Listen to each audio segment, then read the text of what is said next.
Hi, everyone. My name is Suzanne Hume. I'm the Educational Director and founder of CleanEarthForKids.org. I'd like to start by introducing Jillian. Thank you so much, Suzanne. Hi and welcome. My name is Jillian. I work with teams 3 and 5, so I focus mostly on public health as team 3 works to protect clean air and team 5 works to stop the use of toxic pesticides within our communities. Here at Clean Earth for Kids, we have 6 teams, and social, racial, climate, and environmental justice are all a part of what we do. We welcome students to earn community service by taking notes, creating infographics, art, music, video clips, poetry about what you've learned.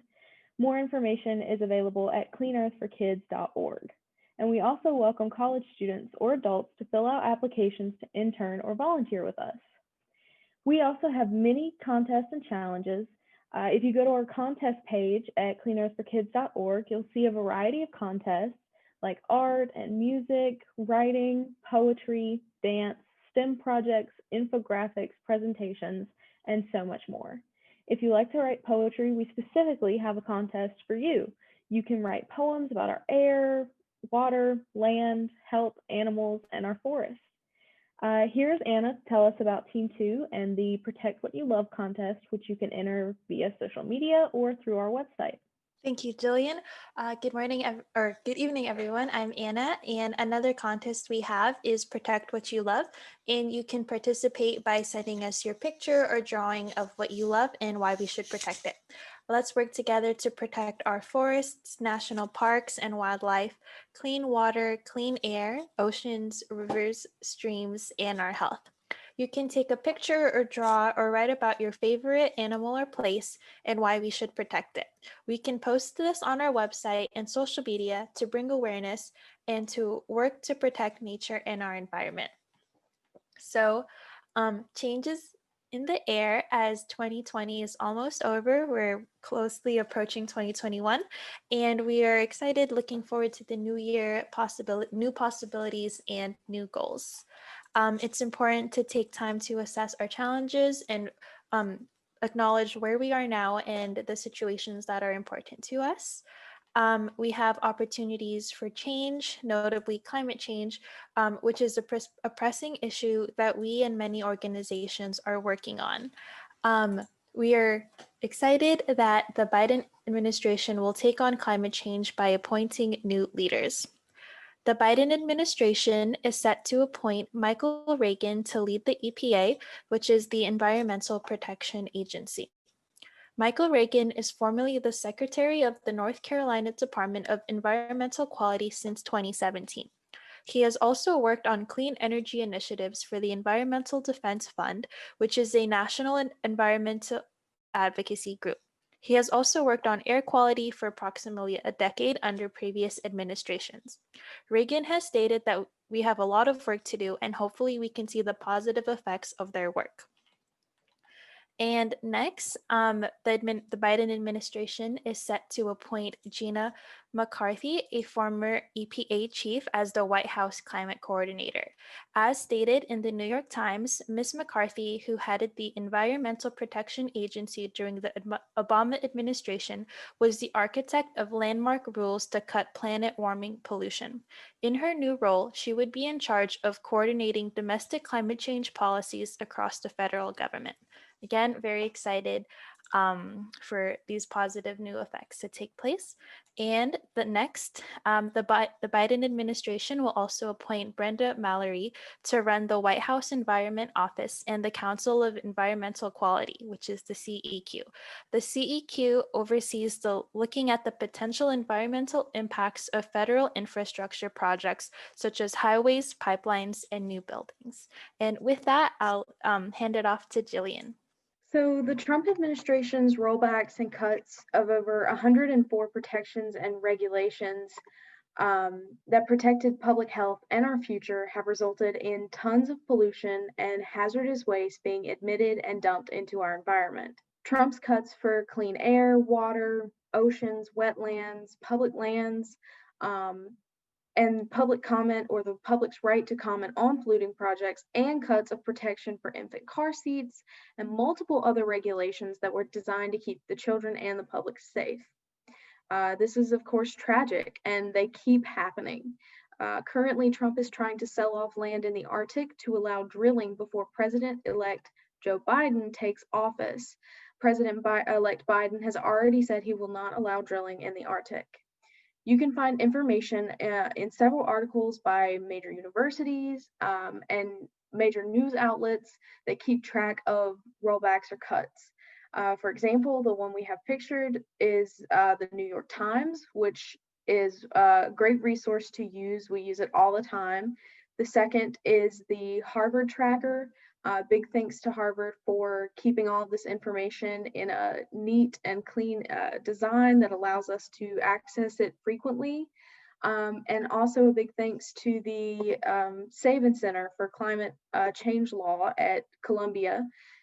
They also help us keep track of all this information, and a couple of ones that we have, a new one we have recently found is the Brookings Institute Tracker, which keeps track of all of these rollbacks and cuts as well. And of course, to some major news outlets like the Washington Post, which allows us to learn more information as it comes out about these rollbacks, and the Guardian.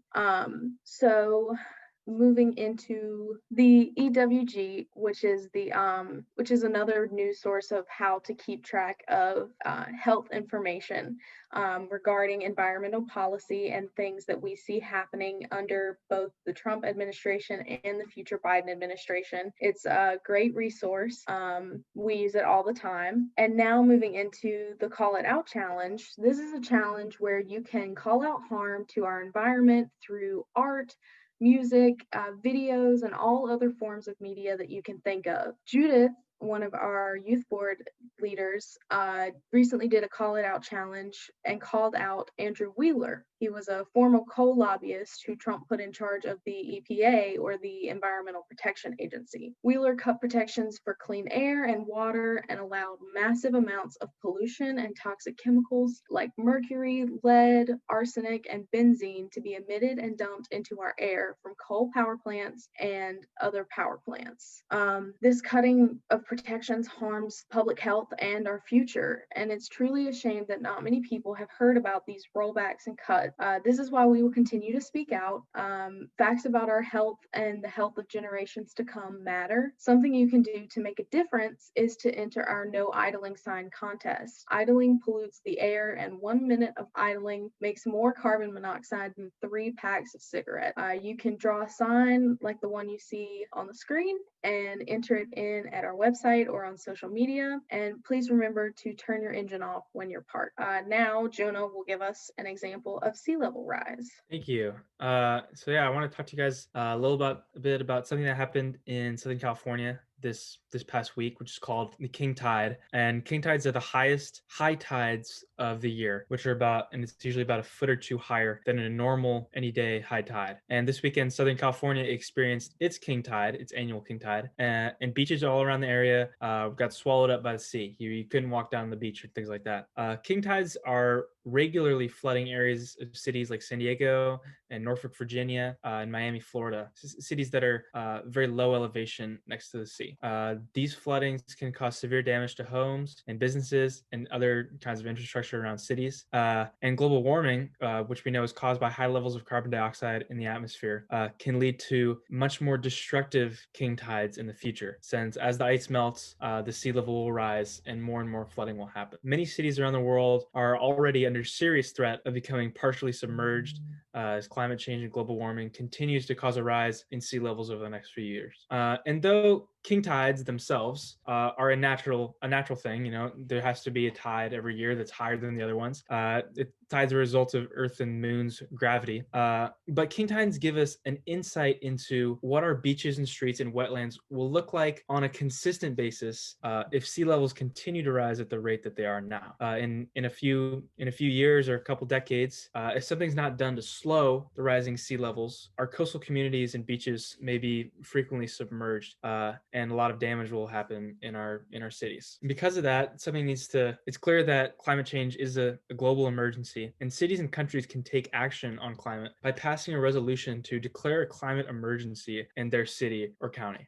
Over 1,400 local governments in 28 countries have declared a climate crisis. Some examples of California are Solana Beach, Del Mar, San Diego, LA, Oakland, Santa Barbara, San Jose, San Francisco, and Sacramento. So really the biggest cities in our state. We support passing a resolution because doing so signifies the sincerity of the city to educate and take action to reduce climate change impact in their communities. Many cities and countries are stepping up plan roadmap of measures and strategies and passing these climate action plans to reduce greenhouse gases that cause these rising temperatures and therefore the melting of glaciers, which then leads to these rising sea levels. This climate emergency resolution should be in alignment with most cities' strategic plans to protect the environment. And the negative impacts and outcomes of climate change on public health and safety, social justice, things like the availability of water, healthy soil and food, and healthy ecosystems makes passing climate energy resolutions so important in every city in America, in the world. As the public faces things like increasing wildfires, as we talked about earlier, sea level rise, warming temperatures, high levels of greenhouse gases, it's really important that we listen to scientists who are urging us to acknowledge the seriousness of climate change and to take action in our communities. And passing these resolutions is a really good way to listen to scientists in that way. We support the climate environmental leadership of the city and Encinitas and appreciate their positive contributions and the impact of that they've had on North County and the region. And we're very hopeful that they pass a climate emergency resolution very soon because protecting our climate and water are important. We feel optimistic. Something we feel optimistic about is that our Vice President-elect, Kamala Harris, has introduced something called the Water Justice Act. And unfortunately, this didn't pass. It shows that there's a dedication among our elected officials to protect our water.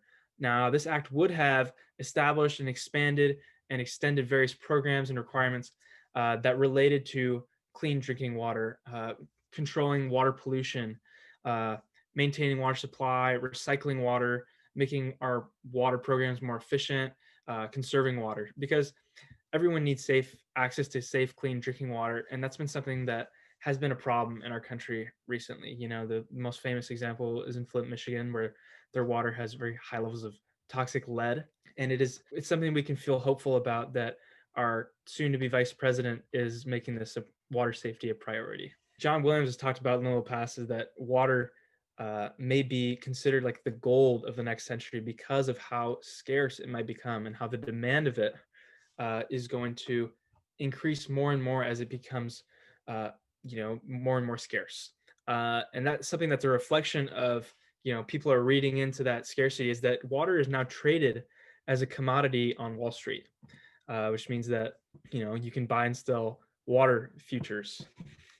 Now, given the fact that many of our most prominent analysts on Wall Street is that this is even a thing at all, that you're allowed to trade water, it shows that people are very much taking water scarcity seriously among high levels of business and economics. Because of that, we need to protect our water.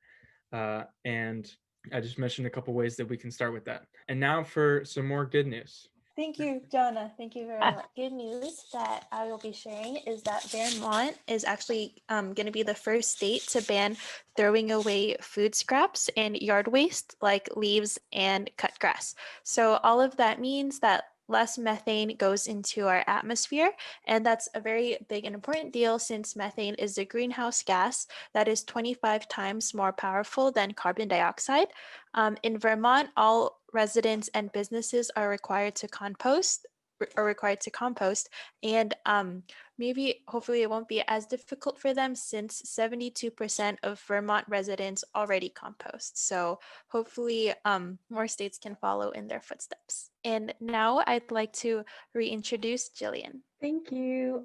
So we're getting into a little bit more of a serious topic here. I'm going to tell you about some of the negative effects that we've seen with air pollution. Back in 2013, Ella Adukisi-Debra, a 9-year-old girl living in London near a busy traffic circle, passed away from a severe asthma attack. She had been hospitalized almost 30 times in 3 years. And nearly 8 years after her passing, an inquiry ruled that air pollution was the cause. Officials say that she was exposed to levels of nitrogen oxide and particulate matter, which was above the safe levels decided by the World Health Organization. This is the first time in England that air pollution was listed as the cause. Legal experts say that this means people who are hurt by pollution now have a case to sue major polluters. Of course, according to the World Health Organization, air pollution accounts for an estimated 4.2 million deaths per year due to things like strokes, heart disease, lung cancer, and chronic respiratory illnesses. Scientists are now seeing that children who are most affected by air pollution can result in lung damage. And this development does not hit all communities equally. As we've said before, low-income communities and communities of color are more likely to face the problems of air pollution. And this is why we fight so hard. So kids like Ella won't be hurt anymore. We will be reaching out to her family to stand in solidarity with them to fight climate change. And now back to Jonah. So we have something that you can do to help ban, something we talked about in a lot of these panel discussions are the harmful effects of pesticides. And something you can do is tell the EPA to ban atrazine, which is a type of pesticide that's linked to serious health effects like hormone disruption, shorter pregnancies, and cancer. And unbelievably, it's found in 94% of U.S. drinking water. The Environmental Protection Agency's own assessment found that atrazine is likely to hurt 976 threatened or endangered species and 314 critical habitats in the United States. And speaking of pesticides, the United Nations Food and Agriculture Organization, or FAO, announced their plan to partner with CropLife, which is a pesticide industry trade group, and companies like BASF, Bayer, Dow, DuPont, Monsanto, and Syngenta fund CropLife. This is a massive change for the FAO that's always stayed clear of working directly with pesticide companies. And over 600 organizations and academics have asked the FAO to end this partnership because it's clear that if chemical and pesticide companies are taking part in the regulation process, our safety is not going to be their number one priority. Big chemical and pesticides have no place on our farms. And unfortunately, our president-elect Joe Biden has selected Tom Vilsack to head the United States Department of Agriculture. Tom Vilsack supported industrial agriculture and the use of millions of pounds of pesticides, and was actually nicknamed Mr. Monsanto, Monsanto being one of the chemical pesticide companies, because he supported GMO foods and pesticides so much. He's currently the CEO of a dairy industry lobbying group. So he's really somebody that has kind of been, I don't want to say in the pocket of big chemical and big dairy, but he's definitely someone who is not necessarily going to have the best interest of public safety at heart. You can email President-elect Joe Biden or call Vice President-elect Kamala Harris or call our Senator Dianne Feinstein to voice your disapproval of this appointment.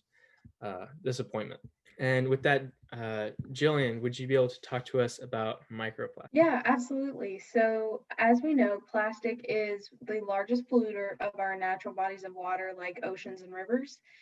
We've all seen bottles floating in the ocean or washed up on beaches. And an underlying problem is microplastics. So microplastics are really small pieces of plastic, roughly about 5 millimeters in length, and can be harmful to ocean life and humans.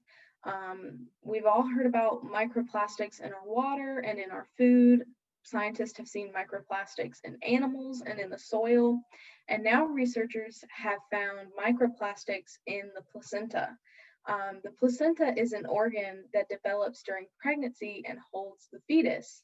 And since the placenta protects the fetus, the presence of plastics is very concerning. Scientists identified some of the plastics found in the placenta, polypropylene, which is used in things like handbags, carpets, car interiors, fabrics, and so much more. It's suspected that these particles entered the human body through either drinking or eating contaminated foods and beverages. And a major source of microplastics is clothing, but clothing is also a major source of pollution from just dyes and other chemicals that are put into it. So in the chat, I'll put a link to a petition that's asking Carter's to remove all toxic chemicals from its clothing. Now, Carter's is the largest seller of baby and children's clothing in the US, and they have not fully committed to a toxic-free supply chain. The apparel industry uses over 43 million tons of chemicals like formaldehyde, arsenic, and cadmium every year. So microplastics and chemicals that are getting into our water, air, and land, we must protect our ecosystems and get big chains to cut this sort of behavior out. And now Catherine will tell us about birds. Thanks, Jillian. The Migratory Bird Treaty Act, or MBTA, has been the strongest protection for birds in the US for over 100 years. It makes companies pay for harm done to birds from oil and gas drilling and construction projects. But now the Trump administration is trying to finish a rollback that will let companies hurt birds without getting in trouble. Over 1,000 species of birds depend on the Migratory Bird Treaty Act. Please sign the petition I will put in the chat. Now I will talk to you about lyrebirds. Lyrebirds are some of the world's greatest ecosystem engineers. They move tons of dirt to keep their forests healthy. Lyrebirds spend their time looking for food with their powerful feet. Each bird kicks around up to 352 tons of dirt and leaves. That's 11 dump trucks. They move more soil than any other land animal, more than gophers, moles, and earthworms. They play a big part in keeping healthy soils in their native forests in Australia. And now here is Jonah. Hi again, everyone. Last week, we celebrated that offshore drilling in the Arctic was blocked by a federal judge. And we also had panelists ask us to write letters to protect our public land, for instance, the Arctic National Wildlife Refuge. These panelists described why it's so important, why this area is so important to Indigenous Native Americans, and also to the survival of various species like polar bears and other types of wildlife in the Arctic. Tonight, I'd like to, in relation to that, I'd like to ask you to sign another petition to stop seismic testing, which is a method that fossil fuel companies use to locate oil in the ground that is really harmful to wildlife and ecosystems in the Arctic region. I'll put that petition in the chat. We have a couple in there now. And Anna, acknowledging people working hard is super important. And can you please talk to us about who our guest is going to be on January 7th, as well as our hands contest? Thanks. Yes, thank you very much, Jonah. And so now I'll be talking about the These Are the Hands contest, which is open to everyone of all ages. We hope you'll join us in making a drawing and decorating a hand to recognize, honor, and lift up people working for change and to make life better for others. Everyone is encouraged to participate and honor someone making a positive difference in your school, community, city, state, or in our world. You can draw and decorate a picture of a hand, add symbols, words, and pictures to honor their work. And so everyone is free to participate in that contest.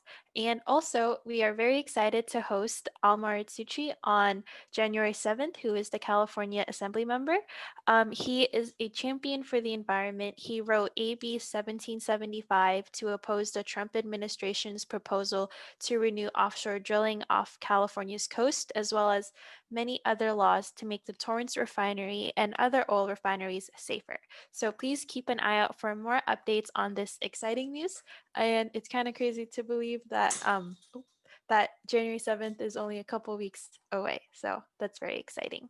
And so next, since I believe it's already December 17th, we'll be looking ahead to 2021. And to kind of close our panel discussion, I would love to ask our panelists a couple of questions, looking ahead, kind of reflecting on 2020. And so thinking ahead to next year, what things do you want to learn more about or work on? So for me personally, something that I want to learn more about is how our generation can learn from previous generations to make decisions that will help foster a clean and healthy environment. I am eager to learn from experts and scientists who can help guide us. I would love to have environmental statisticians and researchers to one of our panel discussions to share their insights. With that, I would love to hear from the other panelists here tonight. So Jonah, if you want to share something that you're looking forward to for 2021 and a future guest you would like us to invite. For sure. Well, there's so many things I would like to learn more about. Something that came to mind right away was I'm really interested to see the effects of the pandemic. The studies. I'm sure dozens and dozens of studies are going to be happening about the effects that the pandemic had on climate related issues. Whether that's having was there fewer cars on the road, or was there fewer flights happening, and did that have any effect on climate change at all? In terms of future guests I'd like to invite, so many. I think of there was someone I was listening to a podcast about the other day. I forget their name, but of course there's so many heroes working for the climate, and yeah, no, I don't remember their name. No worries. Thank you, Jonah, for sharing. And now I'd like to ask Jillian if there's something you're looking forward to, what you want to learn more about, and if there's a future guest you'd like for us to host. Yeah, absolutely. So I'm looking forward to a lot. I am super excited to continue to look into the impacts of toxic chemicals in my community, specifically kind of branching out Clean Earth for Kids into other states, and maybe seeing it grow into something more than just based in California. And especially with big polluters like Duke Energy here in North Carolina, I definitely want to see what happens with all of these cases that we're working on now. And as far as future guests, let's stars. I'd love to see if we could get our future president or vice president on one of these panel discussions to talk about what they plan to do to give us some concrete plans about how they're going to address climate change, because it's a big issue. Yes, I agree, Jillian. So looking forward to future endeavors as well. And so next, Catherine, is there something you'd like to share about, something you would like to learn more about? Sure. I would love to learn more about environmental policies and ways that we can continue to protect what matters. And a guest that I would like to see with us is one of my professors, Simocat. She teaches Intro to Ecology and Intro to Environmental Studies at California State University, San Marcos. So yeah, just learning more about environmental policies and the importance of having these policies, and just ways that we can continue to end extinction. And I also look forward to seeing orangutans saved, my favorite animal. So that would be something I look forward to in the next year. Thank you. That's awesome, Catherine. Thank you for sharing. I also see that we have Mr. Yusuf Miller here with us joining our panel discussion. So Mr. Yusuf Miller, if you'd like to share something that you're looking ahead to 2021 that you'd like to learn more about, or any future guests you'd like for us to host, he may be muted, or, oh, yes. Here I am. Thank you. One of the things that I would like to see is a more tribal guests, and especially tribal youth groups that are this work.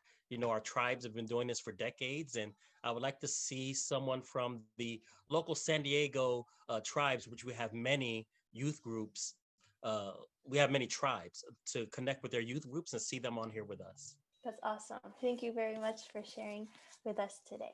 And also, if Suzanne, if you want to share also something you'd like to learn more, or any future guests you'd like. Sure. I love that. Thank you. Okay, looking ahead so much, and you guys are so amazing. And I agree with what Yusuf said for sure.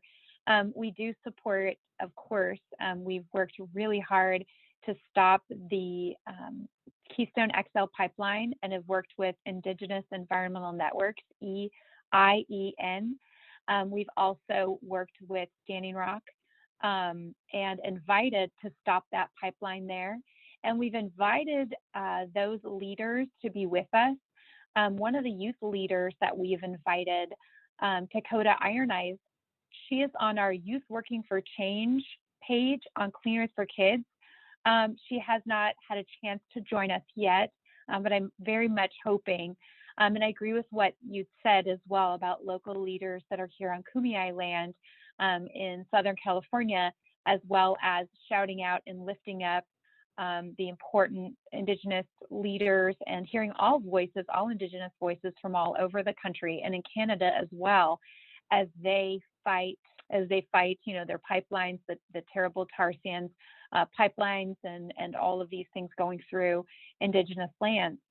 So looking ahead and thinking about what I'd like to learn about, so I'm so excited that we're talking about these important policies.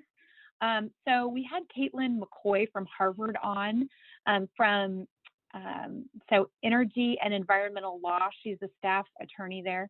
And we've had her on a couple of times to talk about policy, and she runs or works on the Harvard tracker with the Trump rollback. So I'd like to dig in more to the Clean Air Act, and so dang important, right? So important, especially, you know, thinking about the young child that was taken from us too soon, that Jillian talked about as well, and all of those that have had asthma. So I'd like to learn more about the Clean Water Act and dig into the different sections. We remember that the Trump administration, you know, rolled back so many sections of this, allowing polluters to dump, you know, horrible toxic pollution.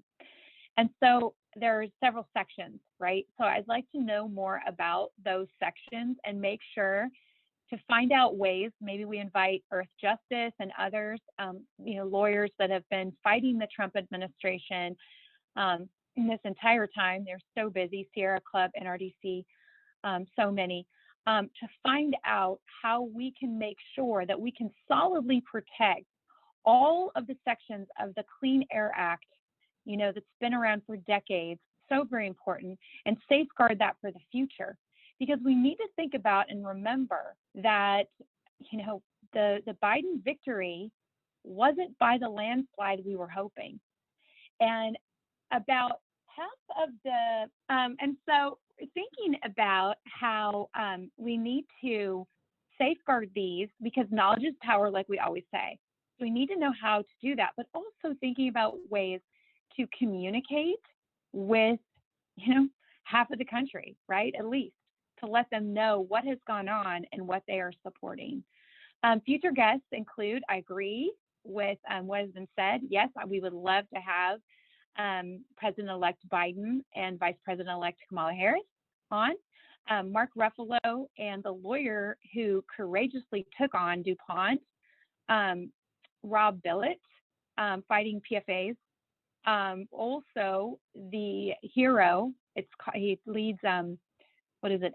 Be a Hero. Jillian and I talked about him. Is it Addie Barkin? Is that okay? Yeah.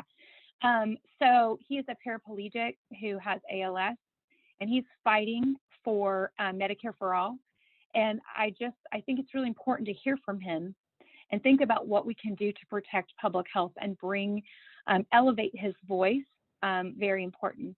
So as we think about for each one of our teams, and of course, racial, social, climate, environmental justice being a part of everything that we do, think about how, you know, and when we have these guests on, what kind of impact they can be for the community.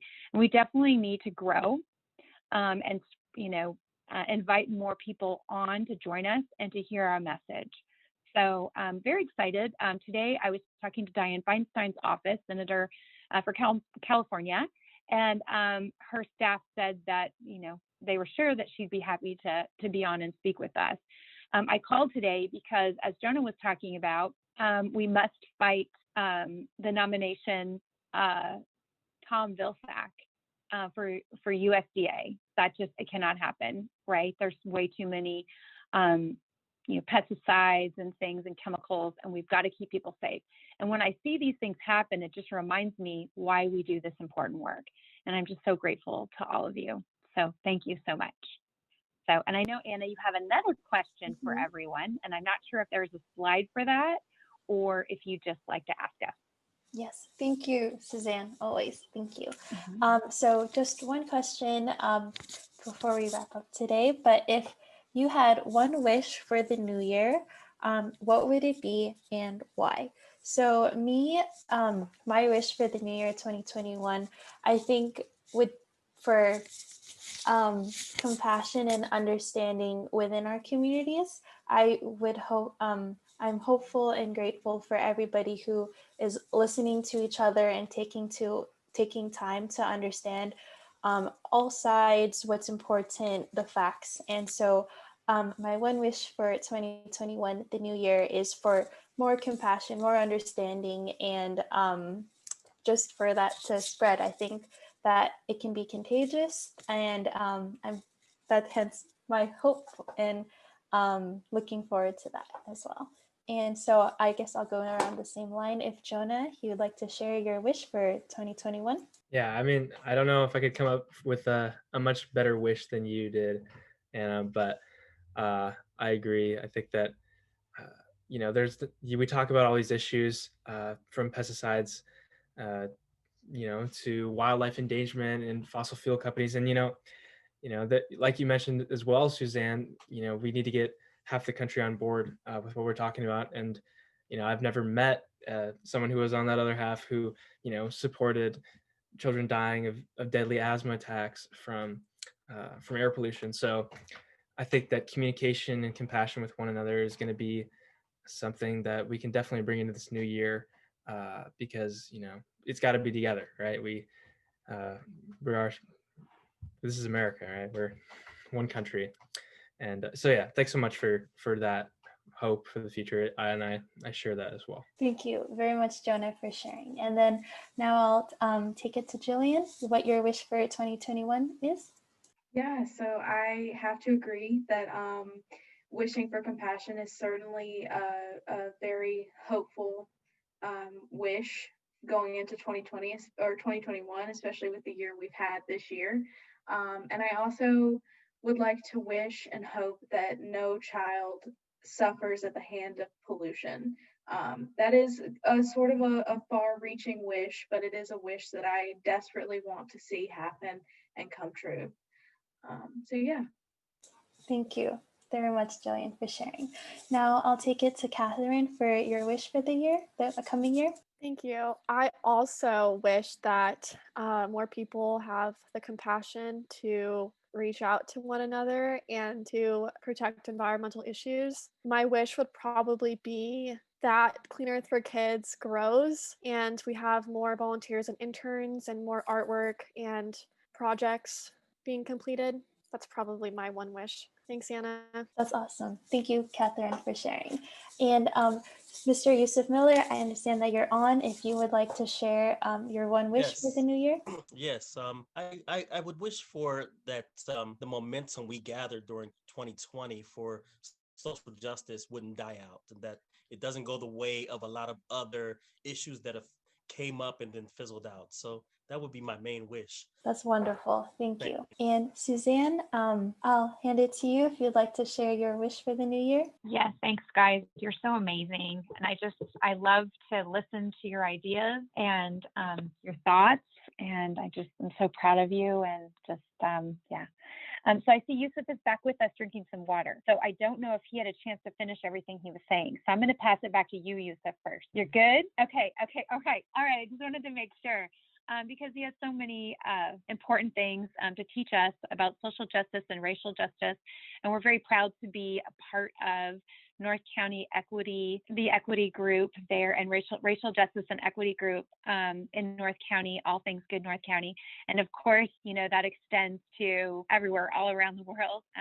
Yusuf often reminds us, that in many faiths, we talk about being a good neighbor. And so that's what it boils down to. So we have to just know that if so many people on the other side, I say the other side, but the people that voted for Trump, we just have to believe that if they had these facts and they had this information then they wouldn't have voted like that, right? I mean, there's just no way. If they saw what you guys share about the rollback, for infant car seats that Anna shared last week and was talked about a little bit today, and for water and for air, we just have to believe that people would not vote that way. So I think it's so beautiful you're talking about compassion and wishing for compassion. So, and thank you, Catherine, for Cleaners for Kids, and all of you, for us to be able to thrive and have great support and be able to support others. That's just so beautiful. I guess, don't want to feel teary here, but of course it does, right? So I loved what Yusuf said about social justice. And, racial justice is environmental justice. So when we think about children and workers, right, being exposed to this pollution, right, that's just not okay. So as someone who was poisoned by pesticides myself, and I just didn't think, I was going to make it, it just breaks my heart. And so my one wish is to build education and understanding that somehow someone from somewhere is going to fly down and going to help us and join us to spread this really important message so that we can protect kids everywhere. And we're so lucky to have Yusuf here and Jay Kloppenstein, who is, our biggest fan probably. And, Sydney, of course, our favorite volunteer, even though we're not supposed to have favorites. But we're so grateful to have those people working with us and spreading the word. Sydney always talks about how important it is to her that we can get this message out there. And so connecting to what you guys have said, I'm all for, inviting our representatives on here, like we're going to have on January 7th. And with Representative Al Marasucci, who's fought for buffer zones, the 2,500 feet to keep that oil and gas refineries, all those toxic chemicals away from kids and schools and hospitals and homes. So that is so beautiful. So lifting up this legislation in prayer, lifting up people working for change like Yusuf and Jay and all of you, in prayer, and that we come together to do the right thing and call out these corporate polluters that are harming us and harming our water. So thank you guys so much. You are the gold. You are the gold. So thank you so much. I'm so appreciative of all that you do. So I can see that it's about 6:20 and we usually go to 6:30, but I know we've had finals. You guys have had finals. You have been so busy, and Yusuf's got a cough, probably because he's, everywhere all the time, spreading the important news about ideas. I have to say that Leanna right now is babysitting her little brother, but last night she was on a racial justice panel with an interfaith community, and it was very beautiful. So there was a young woman there who is from a Jewish community, was talking, and then Taz, that we've had on before, is a Muslim woman. I was attending, and I'm also a person of a faith, a different faith than they share, and it was just so absolutely beautiful. So as we come together and say thank you so much for being here, we'll just end a little bit early. But what we'll do is I will be able to, or John, who's actually running our tech now, right now, will be able to invite people on if you'd like to say hi. If not, we're just sending you big hugs. So we won't see you next week for the next 2 weeks because we've got Christmas Eve and then we have New Year's Eve. But we will be seeing you January 7th. And we welcome all your ideas and, for panelists and things that you'd like to talk about. We welcome you for that. So I'll go ahead and say good night and ask John to promote people to panelists. And for you guys, I'll see you soon. And so excited about all the great things to come. So I'll have to ask you real quick. So is there anything else that you would like to share? Anna, Jonah, Catherine, Yusuf, Jillian, Is there anything else that you'd like to share or say? I No? wanted Okay, to, sorry, go ahead. real quick. I just wanted to wish everyone a Merry Christmas. Thank Yes. you, and happy holidays. Yes, thank you so much. Anna, what about you? Yes, I just wanted to say thank you for everyone's time this evening. I always look forward to the panel discussions, and hopefully we'll see each other in the new year. So that's very exciting. Right. And what about you, Jillian? So happy you don't have COVID. Yeah, me too. Thank you, everyone. I always enjoy a period of time where I can come and talk with fellow colleagues, especially in a very, even if it is a very virtual world right now. And I look forward to seeing everybody in the new year. Thank you. Thank you. And Jonah? Yeah, similar things. I've really been grateful to hear from all of you tonight. So, yeah. Great. Thank you so much. And Yusuf, you want to close us out? Yes, I want to say that I hope everyone stay safe and keep COVID manners during this holiday season. I know it's hard during a time where family gets together. People from all over normally come together, but try to make COVID sense of what we do, and hopefully we can have a larger next celebration next year. So happy holidays to everyone, no matter what you're celebrating. Make sure you stay COVID safe during these celebrations. Thank you. Thanks, guys. Good night.